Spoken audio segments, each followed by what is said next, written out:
Hello everyone, I've entitled today's video, The Grapes of Wrath of the Civil War, because today I want to discuss Civil War grape shot. Now in the Civil War you had what was called canister shot and grape shot. Now I've got two examples of canister shot here. And canister shot was basically what it says it is. It was basically a can or some type of canister. Usually a tin can, anything they could find, and it had these types of projectiles in it. Now, they would put a bunch of these in there in a canister, stick it down in a cannon, and then the cannon, of course, would shoot it out, and all of these would come out like a big shotgun blast. And if you imagine a row of infantry, what that would do at close range. They were a close range weapon, of course, and it would cause maximum damage. Now, as you can see, these canister shot, this one's about the size of a quarter. The other one's is a little bit larger than a quarter, as you can see. So they varied in size, but that's just a brief overview about canister shot. Now today, like I said, I want to discuss grape shot. Now these are three specimens of Civil War grape shot that I acquired from a man who found these on his property where a Union camp was during the Civil War in Lauderdale, Alabama. Now, these things are very heavy. They are non-explosive. They're not like a cannonball where you would have a fuse in the cannonball that would burn down or whatever and set the cannonball off and spread shrapnel everywhere. These were, like I said, these are solid iron, and anything they hit, it would just break through or whatever. Now, they're pretty large in size. As you can see, the palm of my hand's pretty large, and it just fits right down into the palm of my hand.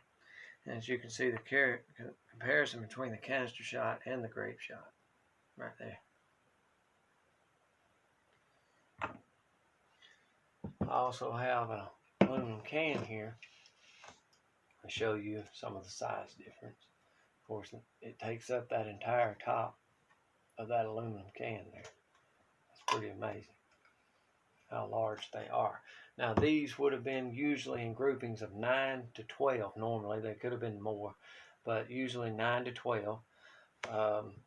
There were different variations of how they would have put these together to fire out of a cannon, but this is one example right here of Civil War grape shot. But one of the most prominent examples was they would have two plates on each end, rings in the middle, and it would have two nuts on the end of it, and it would be screwed together and to hold all of these grape shot together. Of course, they wouldn't separate. Now they would put that down in the cannon, they would shoot it out. These would come out very hot, and anything it hit would cause maximum damage. And you imagine a row of infantry coming up, what 9 to 12 of these would cause, and it would be horrific damage. Now, they use these in naval warfare as well. They would put them in their cannons on ships to hit their rigging, like their sails and their all different things, and they would also shoot them across the decks and hit any human being, of course, that they could. Now, real grapes have juice, and if I was to say that these grapes had juice, the juice of these grapes would be the blood of mankind, and the blood of these grapes of wrath caused were all over the United States in the Civil War, from the battlefields of Shiloh to the battlefields of Chancellorsville, from the battlefield of Fredericksburg and the bloody fields of Gettysburg, and even beyond. Just about every battlefield, the grapes of wrath of the Civil War grape shot could have been felt. Now that's my little video on Civil War grape shot. I hope y'all enjoyed this video today. I appreciate each and every one of you for tuning in. Thank y'all. God bless.